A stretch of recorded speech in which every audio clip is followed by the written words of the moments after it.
Bueno, de alguna manera lo que quiero comentar antes de empezar es que todo lo que voy a decir hoy es como una pequeña parte que uno irá integrando a otros, a lo que digan los otros expositores, porque es solamente una partecita de lo que yo voy a hablar, que tiene que ver algo con la subjetividad. Y lo que quiero decir también, digo, porque para mí es importante en el sentido de como modo de pensar estos conocimientos y estas cosas que vamos compartiendo. Todo lo que yo digo hoy, o lo que voy a decir hoy, en realidad es fruto del diálogo, de la conversación, de la discusión, del intercambio con los compañeros del SUTEBA, no solamente con los compañeros de Central, sino con todos los encuentros, talleres, reuniones que hemos compartido a lo largo de los años. Digo esto por esto que decía Esther recién, ¿no? Si no, uno tiene la impresión que alguien viene, dice lo que hay que hacer o cuál es la receta y demás, y en realidad a lo largo de los años hemos ido construyendo entre todos, en los distintos espacios que hemos tenido, esto que yo voy a decir hoy acá, que es solo una partecita, digamos, que de lo que se va a trabajar en el día, pero que también tiene que ver con lo que las compañeras van a presentar como experiencia al mediodía. Bueno, esto quería resaltarlo, ¿no? Porque me parece que es como una construcción colectiva, por más que, bueno, ahora haya como algo más específico que puedo decir yo, pero que se fue armando y construyendo en el diálogo y en el intercambio con todos. Bueno, entonces, algunas cosas me traje anotadas y quiero a lo mejor anticipar en tres cuestiones como que me parecen importantes hoy. Primera cuestión, ¿cuáles son las condiciones de producción de la subjetividad hoy? La violencia, segundo, la violencia de los niños, adolescentes, y la violencia contra los niños y adolescentes. Y tercera cuestión, algo que tiene que ver con esto que Bleichmann llamaba la construcción de legalidades. A ver si podemos dar una vuelta por ahí también, que es un concepto bien interesante. Bueno, para eso entonces, hablar de la conflictividad y la violencia como cuestión social ya nos ubica en unas coordenadas particulares para pensar la escuela como escenario donde estas coordenadas se van a expresar. A lo largo de los años que venimos trabajando estos temas y a la luz de los cambios que se producen constantemente respecto de estas temáticas. Digo, ahí lo histórico es central. No pensábamos lo mismo en el 2001 que en el 2006, no pensamos lo mismo en el 2014 y estamos constantemente obligados de algún modo a repensar estas cuestiones y a seguir construyendo modos de pensarlo, modos de intervenir, ¿no? Entonces, siempre nos resistimos a hablar de violencia escolar, ¿sí? Violencia, Escuela y Sociedad se llamó uno de los primeros programas que tuvo el SUTEBA. Y después esto ha ido cambiando, pero en verdad sí sabemos que hay situaciones que han ido variando y que se presentan en la escuela, aunque no siempre se originan en la escuela, que impactan en la comunidad escolar, dejan sus huellas y no siempre, y esto me parece que es también central decirlo, no siempre podemos encontrar modos de intervenir o resoluciones satisfactorias a los problemas que se nos van presentando. Digo esto porque también hay que ubicar cierto límite en cada una de nuestras intervenciones. Entonces, sabemos, lo hemos dicho, lo hemos compartido, que estamos constantemente frente a distintas formas en las cuales aparece la violencia o hablamos de distintas violencias, de una variedad de violencias. Hay una primera violencia que es esa violencia que llamamos simbólica, que ejerce la sociedad sobre la cría humana para humanizarlo, ¿sí? Hay una violencia normativa, hay una violencia social, hay una violencia en la que hoy me quiero detener un poquito, que es propia de la construcción de lo psíquico. En general, estas violencias que aparecen en la escuela son multicausales, no siempre predecibles, nunca lineales y sin soluciones mágicas. Y muchas veces nosotros pensamos que es necesario historizar cada uno de estos episodios, encontrar las variables, buscar los actores. Digo, después las compañeras van a trabajar un poco sobre esto. Pero muchísimas veces hay una cantidad de cosas que anteceden esta eclosión de violencia, que no pasaron en la escuela, o que tienen que ver con situaciones históricas en la escuela, que si lo miramos a primera vista desconocemos. Entonces, Se trata de construir una matriz que nos permita pensar estos problemas en su complejidad, pero sabiendo que cada situación es singular, es particular, tiene una historia, unas vicisitudes y unos actores, y ocurren y eclosionan en un momento determinado y no en otro. Entonces, es ahí donde pensamos que es necesario hacer una lectura de cada situación particular para construir estrategias de intervención en cada escenario. Ahora bien, ¿cuáles son las condiciones de la producción de la subjetividad hoy? Digo esto porque, a la hora de pensar algunas situaciones, nosotros tenemos actores, tenemos personas, también tenemos instituciones, que ustedes seguramente a lo largo del día van a trabajar respecto de la escuela hoy, pero hay ahí sujetos, hay personas, y me parece que es necesario, si la subjetividad en verdad es una construcción histórica, que tiene que ver con algunas coordenadas de cada época en particular, me parece que tenemos que nombrar algunas cosas nada más. En principio, el capitalismo no produce lazo social, ¿sí? El capitalismo en este momento, y desde hace mucho tiempo, produce consumidores. Y cuando decimos que no produce lazo social, decimos que lo que produce es un vínculo de cada uno con sus objetos. Objetos que dicen del goce de cada uno verá qué es lo que le viene mejor, dominados por la oferta y la demanda, inminencia del objeto, inminencia de la pérdida, un ciclo y un circuito que no tiene fin. Detrás entonces de las ilusorias promesas de la época, rapidez, eficacia, la idea de que hay un objeto adecuado a cada necesidad, que por supuesto siempre se compra, la velocidad de resolución de la insatisfacción, la reducción de riesgos y la imperiosa sensación de seguridad, la eficacia del aislamiento y de un cuerpo que no muestra el paso del tiempo, de las bajas calorías, de la plenitud vital, y se vislumbra ahí la figura del consumidor, nuevo sujeto que padece finalmente su individualismo extremo, reduciendo su posibilidad de experiencia a la inmediatez, desconociendo su lugar en la cadena generacional en un intento también de desconocer la deuda simbólica, regido por el dominio de la imagen y la sensación por sobre el pensamiento y la palabra. Esto, a grandes rasgos, que son los sujetos que andan por estos mundos en estas épocas, digamos, tiene algo que ver y modela de algún modo el vínculo con el semejante. Nuevas tecnologías mediante son también posibles los vínculos que no comprometan el cuerpo. El concepto del consumidor no va junto con la idea de renuncia, con la idea de privación, de alguna privación necesaria para que lo social sea vivible y sea posible. Idea que Freud planteó, esta cuestión de la privación y de la renuncia, que Freud planteó en Malestar de la cultura, como renuncia de lo pulsional en aras de lo social. Digo esto porque es central, a veces nosotros seguimos pensando como con unas lógicas, sigo pensando que es necesaria la renuncia a lo pulsional para hacer posible lo social, ¿de acuerdo? Lo que tenemos que ubicar, o por lo menos lo que hay que ubicar, es que hay alguna dificultad para que esto suceda, y una de las dificultades tiene que ver con esto que mencioné recién, ¿sí? Entonces, ideas como la cooperación, la solidaridad, el bien común, el respeto al otro en su diferencia, no se derivan necesariamente de estas nuevas formas de producción subjetiva. Esto significa que quizás es necesario como ubicar algunas nuevas formas que aparecen o que están presentes para poder trabajar con ellas, porque si no nosotros seguimos pensando en términos de alguna renuncia pulsional posible, que hará posible o que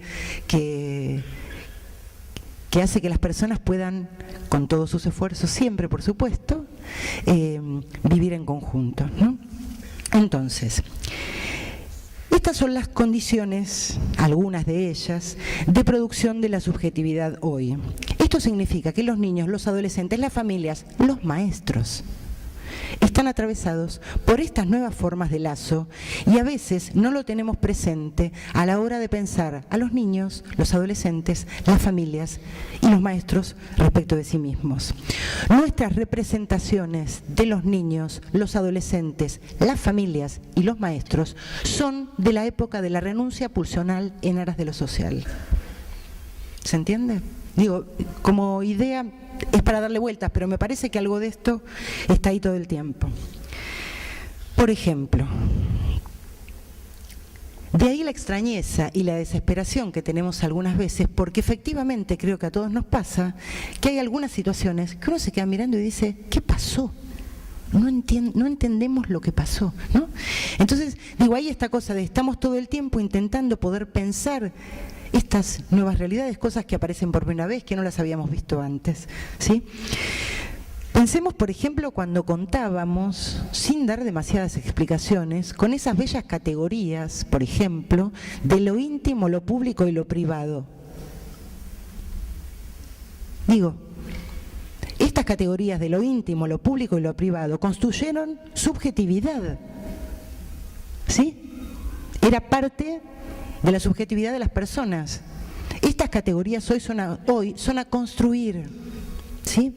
Porque no están, porque el dominio de la imagen, porque el mundo de la imagen y la cultura de la imagen, donde hay que decir todo parece, mostrar todo parece, produce, fabrica de algún modo estos sujetos que somos, ¿sí?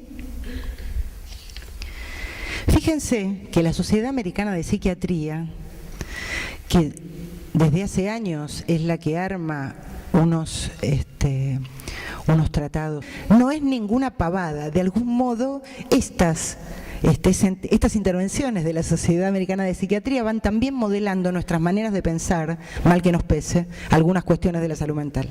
Entonces, agrega la nueva patología que se llama selfies y que tiene que ver con la cantidad de veces, hay unas gradaciones, la cantidad de veces que una persona se saca una foto por día, ¿sí?, con su celular u otros medios electrónicos y la sube o no a las redes sociales.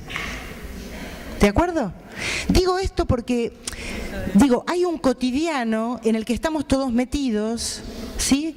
Nadie se da mucha cuenta de lo que sucede, pero esto ya forma parte de algo así como la cultura que está instalada y hasta tiene una nominación y hasta la Sociedad de Psiquiatría Americana dice que no tiene cura, lo único que puede resolver esto es una terapia cognitiva. Digo esto porque, porque dentro de poco, por supuesto, vamos a tener que poder anotar ahí que esto se trata de esta patología. ¿Se entiende? Hay una naturalización de una cantidad de cosas. Bien.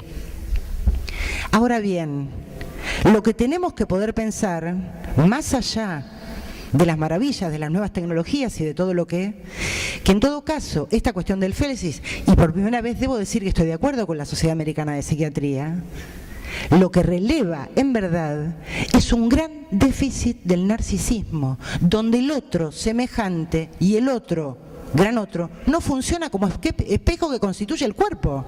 Se necesita permanentemente la confirmación de que el otro garantice con su mirada, a través de su propio artefacto, podríamos decir, que existo, que soy y quién soy. ¿Se entiende? Eso es un déficit narcisista, que nosotros lo tenemos que poder pensar también a la hora de pensar estas nuevas realidades y estos nuevos sujetos que somos, ¿no es cierto? Porque seguramente nosotros quizás no estamos todo el día con la camarita, ¿no? Gente grande, suponemos. Con otra manera de pensar algunas cosas, ¿de acuerdo? Pero los niños, las niñas y los adolescentes son sus nuevas formas de relación, ¿no es cierto? Lo que quiero decir con esto es, tratemos de, cuando pensamos estas cosas, dejar de lado toda cuestión de moralizante, en el sentido de, no sé si está bien o está mal, no se trata de saber si está bien o está mal, ¿no?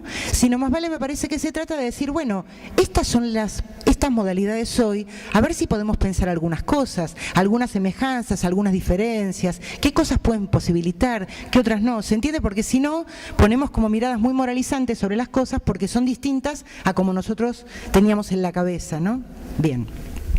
Esto es como una primera cuestión. La segunda cuestión que yo quería compartir con ustedes es algo que llamo genéricamente la violencia de los niños y adolescentes, podemos poner ahí, quiero decir, aquellos, ahí digo, aquellos que están en momentos de constitución de su aparato psíquico. ¿De acuerdo? Eso es lo que pongo en esta categoría, aquellos que están en un momento de constitución de su aparato psíquico. Entonces digo la violencia de los niños y adolescentes y también digo la violencia contra los niños y los adolescentes. A ver, ¿qué podemos decir ahí? Como abuelo de pájaro, ¿no?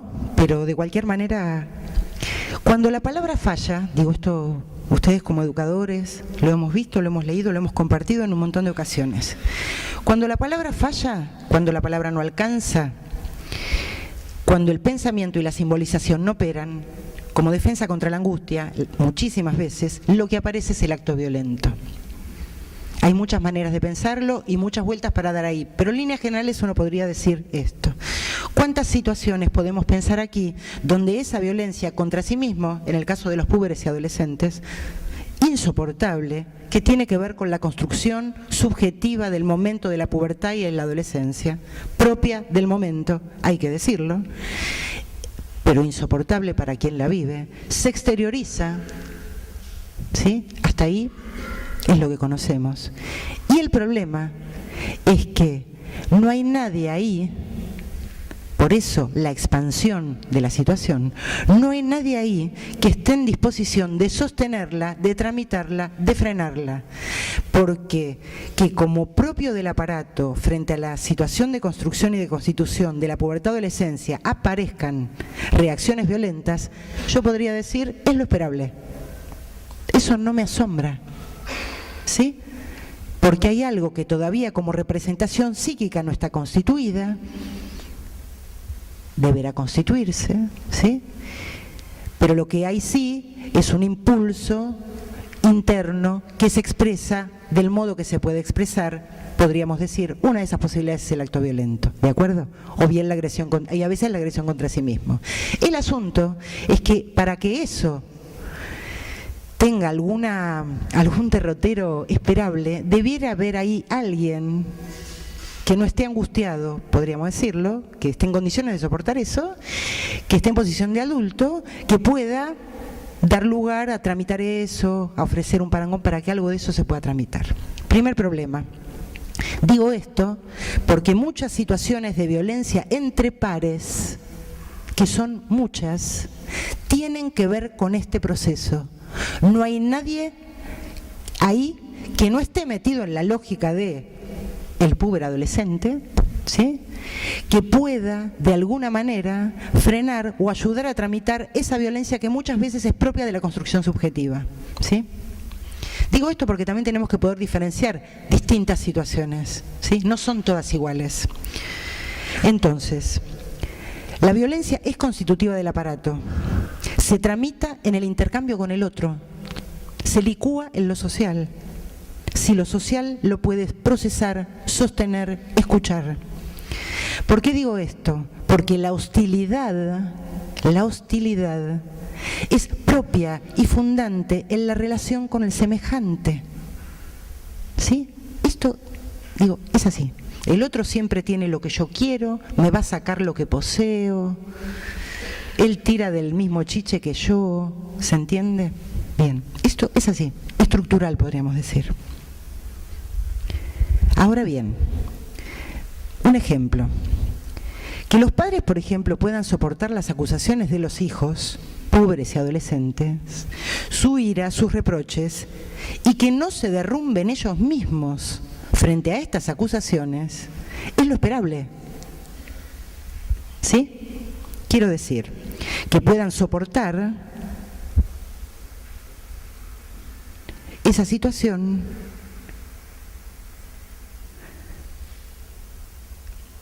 Ejemplo, hay un video que circula por la web que los padres jóvenes, que hace roncha entre los padres jóvenes, roncha, se llama Duérmete Niño.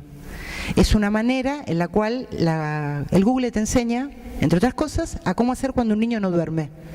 Vieron que los niños no duermen muchas veces, en general, una de las cosas de los niños es la dificultad con el sueño. No la dificultad con el sueño, digo, más vale, están como en un proceso de poder construir o poder apaciguar lo interno para poder dormir, ¿no? Entonces, digo, cosas que les pasan a los niños en los momentos más tempranos. El video ese, en realidad, lo que denota o lo que nos muestra, lo que denuncia todo el tiempo, es: no hay transmisión generacional. A ver, no hay nadie, ningún adulto disponible que esté en condiciones de contarte cómo podés hacer para soportar y hacer algo con la angustia de un niño que le cuesta dormir a la noche, sobre todo si es un bebé. ¿Se entiende? Entonces, ¿qué quiero decir con esto? Quiero decir que muchísimas situaciones de violencia, sobre todo las que tienen que ver con la construcción subjetiva que muchas veces genera situaciones de violencia importantes, tienen que ver y no se pueden apaciguar ni atemperar porque no hay adultos disponibles en posición de adultos para que esa situación acontezca de otro modo. Y esto no es desdeñable. Winnicott decía: un adulto es aquel que está en condiciones de soportar la angustia de un niño. Y esto sigue siendo verdadero. El problema es que tiene que haber alguien que soporte la angustia del niño. Porque si nadie la puede soportar en términos de estar ahí con su presencia y su diferencia y su asimetría, la asimetría es eso. Es eso que Winnicott dice. Después podemos poner todo lo otro, ¿se entiende? Pero si el padre se angustia más que el pibe, no hay más, nadie va a poder tranquilizarlo. Porque también ubico como pequeña práctica involuntaria, diría yo. Son prácticas involuntarias de la crueldad, ¿no? Digo, si te ves el duérmete niño, decís eso es una crueldad. Pero es a falta de transmisión generacional, ¿eh? Ahora bien, esto nos lleva a una cuestión central, que es el problema de la autoridad. Cuando digo el problema de la autoridad no estoy diciendo, es lo que un poco decía recién Estela, ¿no? Sino, más vale la crisis de las instituciones, las crisis de las posiciones de autoridad, la declinación, podríamos decir, de la imago parental. Digo, ahí están todos los adultos, no solamente los maestros, los profesores, los médicos, ¿de acuerdo? También los padres en lugar de adultos en relación a sus hijos, ¿de acuerdo? ¿Esto qué quiere decir? Que debiera haber alguien que pudiera soportar, sostener las consecuencias de decir: eso no se hace. Eso no. Eso significaría, por ejemplo, ser adulto. Decir, eso no. Eso marca una diferencia. Por un lado, porque atempera lo pulsional. Le pone un coto, le pone un freno. ¿Sí? Pero por otro lado, hay que poder soportar algo que imaginariamente se nos arma a los adultos en relación a esto, que es la pérdida del amor, ¿no? Si vos decís que no, no te van a querer. Si vos no decís que no, te van a cuestionar. ¿Cómo le vas a decir que no le compras un celular? ¿Sí? Bien. Entonces, acá yo tenía un poco anotado lo que comentó Estela de las guardias de los hospitales. Es notable, si uno se pone a escuchar a los médicos que hacen una guardia, a las enfermeras, ¿sí? Y las situaciones por las que atraviesan, son situaciones realmente de un desconocimiento por parte de los que se sienten afectados, entrando en una lógica permanente de víctimas y victimarios, ¿sí? De desconocimiento, pero no solamente de la autoridad en términos de la palabra, de una palabra que esté legitimada, ¿sí? Entonces, una de las cuestiones es cómo legitimar algo que tenga que ver con el valor de la palabra, por ejemplo, ¿no es cierto?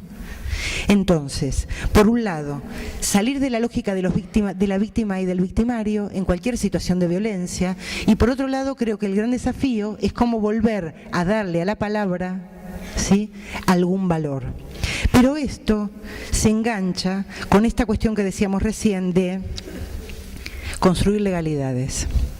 ¿Qué sería construir legalidades? Bleichmar es un concepto que acuñó Bleichmar en el 2006, 2007, que creo que fue muy interesante, que nos permitió como ir avanzando y pensando un montón de cosas, pero que a veces nos faltan, me parece, como repensarlo bastante para decir ¿qué podríamos hacer para construir estas legalidades que faltan? O mejor dicho, estas legalidades que a veces uno tiene la impresión, hablando genéricamente y en términos muy amplios, que a veces uno tiene la impresión que hay un límite que está como dificultado, ¿no? Como esta cosa de que a veces parece que se puede hacer cualquier cosa, ¿no? Ahora bien, ¿qué significaría construir legalidades? Y en verdad yo lo pienso de este modo, ¿no? Todas las prácticas que se dirijan a reconocer al otro como semejante y posibiliten el lazo. ¿Por qué es central esta cuestión de reconocer al otro como semejante? Porque reconocer al otro como semejante implica reconocer en el cuerpo del otro un límite. ¿De acuerdo? Yo no puedo hacer lo que quiero con el otro. No puedo invadir su cuerpo si no quiere. ¿Se entiende? Es una pavada como concepto, ¿no? Digo, una cosa sencilla. Pero eso hay que internalizarlo. Hay que, en el caso de un niño pequeño, ¿sí? Eso se construye, eso es el trabajo psíquico, eso es la construcción de la infancia, podríamos decir, de la adolescencia, ¿de acuerdo? Entonces, cuando las cosas funcionan bien, eso va pasando sin que uno se dé cuenta. En algunos momentos en particular, eso, por sus efectos, uno se entera que hay algunos procesos que están complicados, ¿sí? Entonces lo que digo es, tenemos que poder ubicar esas cosas que están complicadas para poder trabajar sobre ellas. ¿Por qué digo esto? Porque en realidad todo el tiempo cuando hablamos de víctimas y victimarios a mí se me ocurren también como dos otras cuestiones que son las prácticas o los discursos estigmatizantes sobre los niños, sobre las familias, ¿sí? Sobre los adolescentes, que no solo hace la escuela, la sociedad en su conjunto, ¿no es cierto? Digo, en realidad la escuela, los profesores, los maestros la hacen, pero es la sociedad en su conjunto que muchas veces tiene estas nominaciones estigmatizantes y estas prácticas estigmatizantes y exclusivas de algún modo.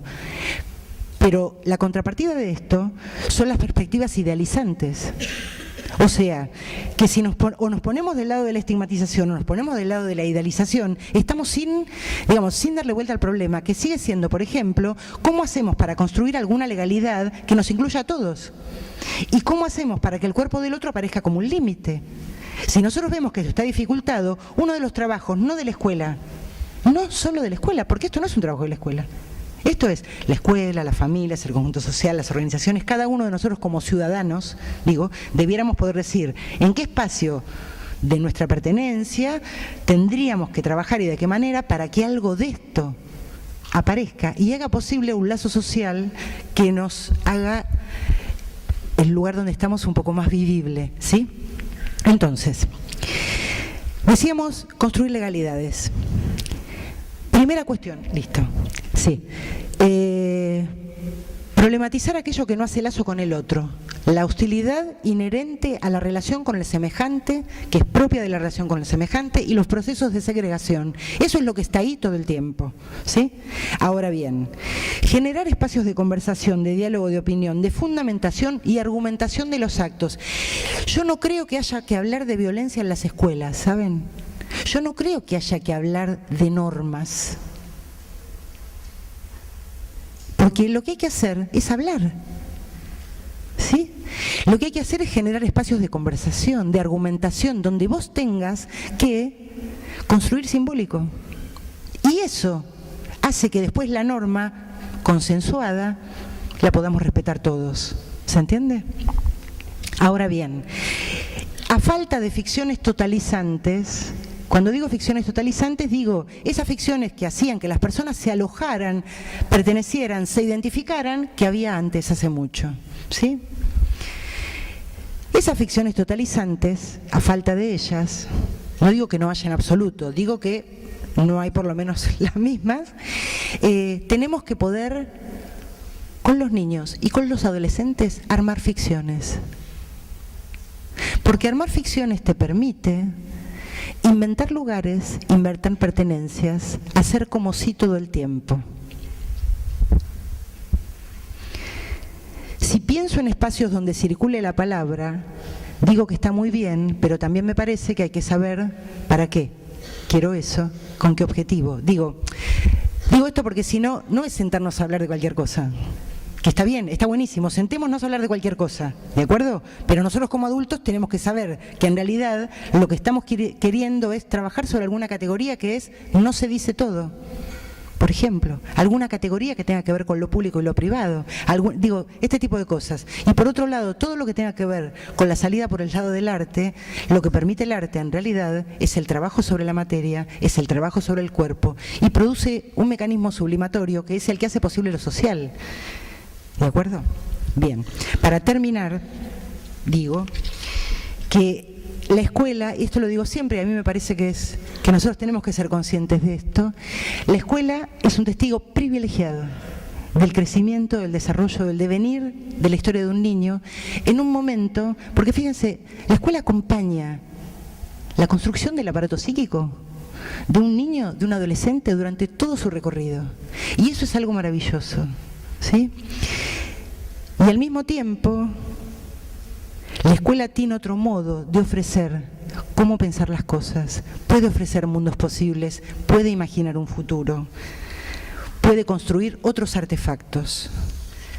Porque en relación a esto de la constitución subjetiva nos tenemos que sacar de la cabeza de lo que esa idea que decimos a veces con tanta ligereza, lo que natura non dá, Salamanca non presta. No es así.